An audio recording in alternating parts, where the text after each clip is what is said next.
Oxygène, on poursuit notre émission spéciale donc à l'occasion du salon Mountain Planet à Grenoble avec un nouvel invité, Charles-Ange Ginesi, président de l'Association nationale des maires de stations de montagne et président du conseil départemental des Alpes-Maritimes. Charles-Ange Ginesi, bonjour. Oui, bonjour. Alors la saison d'hiver touche à sa fin. Quel premier bilan peut-on tirer de cette saison 2017-2018 ?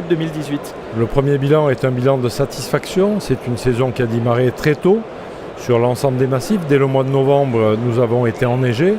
Et puis avec des retombées de neige, des précipitations neigeuses abondantes et de qualité au mois de février, qui nous a donné une fin de saison qui continue à se prolonger encore actuellement avec du très très bon ski. Je dirais que l'ensemble des stations françaises sont satisfaites de cette saison avec un bilan financier, un bilan économique, un taux de remplissage qui est bon.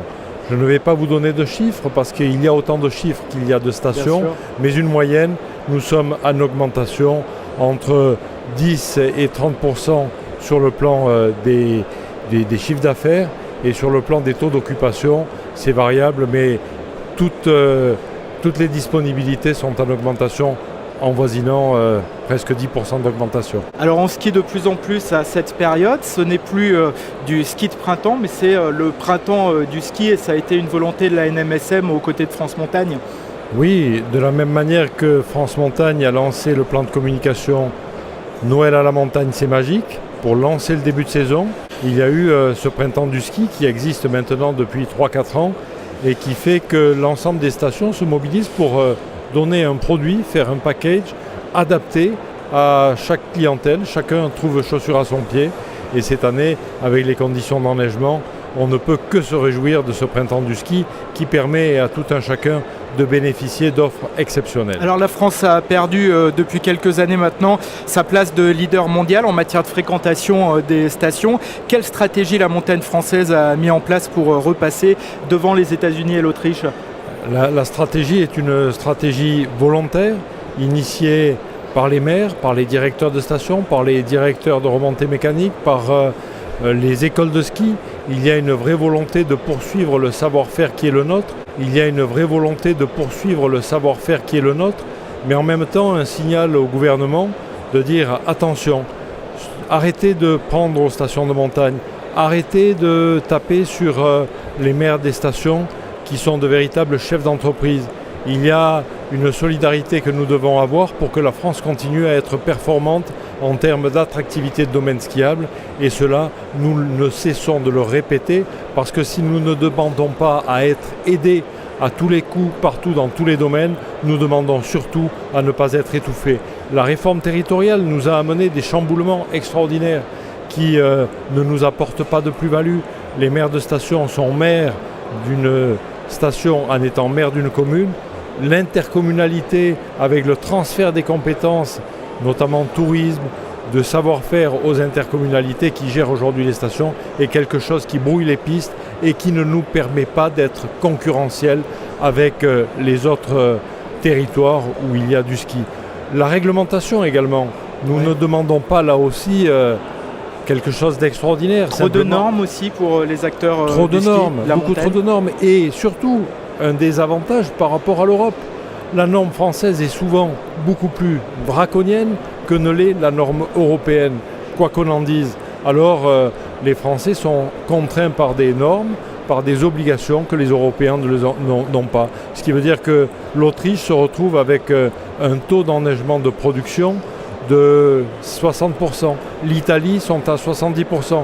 Pendant que la France était à 30%, nous avons remonté la pente grâce aux régions qui ont été particulièrement dynamiques. La région Auvergne-Rhône-Alpes, la région Provence-Alpes-Côte d'Azur. À chaque fois, nous avons eu des régions qui sont venues aider les conseils départementaux. Je sais que dans les Alpes-Maritimes, nous faisons un effort particulier avec le conseil départemental que j'ai l'honneur de présider et qui aide ces stations de sport d'hiver au travers des syndicats mixtes. Grâce à cela, nous y arrivons. Mais il faut que l'État, il faut que le gouvernement nous aide et nous accompagne. Et je suis convaincu que nous regagnerons cette première place. Charles-Ange Ginesi, pour terminer, on va parler développement durable. Les stations de montagne sont régulièrement mises en cause comme une activité polluante. Alors, quelles actions vous avez mis en place à l'Association nationale des maires de stations de montagne pour que justement on arrive à avoir des stations de montagne plus durables ? Alors, Le mot de polluant n'est pas tout à fait exact. Les stations de montagne ne sont pas polluantes en tant que telles. Elles sont consommatrices d'énergie. Elles sont à la fois consommatrices d'énergie carbone et quelquefois elles rejettent effectivement du carbone dans l'atmosphère, mais ce n'est pas pour autant que nous sommes empreints de pollution. Il y a chez nous cet accueil réservé avec une qualité d'air pur, avec cette capacité à faire en sorte que les gens qui viennent chez nous viennent se ressourcer, se retrouver en famille. Nous voulons que cela continue. Conscient des évolutions climatiques, conscient aussi que la neige, qui est notre fer de lance, qui est le ski sur lequel nous nous reposons aujourd'hui pour que l'économie prospère. Mais au-delà de cette conscience, nous avons aussi la volonté de diversifier nos activités, de les diversifier, d'avoir une polyvalence et une pluriactivité toutes saisons confondues, que ce soit en hiver, que ce soit en été ou sur les saisons de printemps et d'automne où il y a de très très beaux moments. Alors les stations s'équipent, se convertissent. Nous avons fait avec les stations de l'Association nationale des maires de France un guide. Ce guide a permis d'obtenir pas mal de labels. Depuis 2014, on a relancé un concours avec les trophées CIM, c'est-à-dire qu'il y a une véritable invitation à ce que les stations se diversifient et trouvent autre chose que le produit neige pour attirer la clientèle et au-delà de l'attractivité de nos stations de montagne pour que les touristes y viennent tranquillement, ce sont en même temps des maires qui sont aménageurs de territoire, créateurs d'emplois, créateurs de richesses et aménageurs du territoire que nous sommes. Merci beaucoup donc Charles Ginésy, président de l'Association nationale des maires de stations de montagne et président du conseil départemental des Alpes-Maritimes. Dans un instant, un nouvel invité pour la suite de cette émission spéciale sur Oxygène.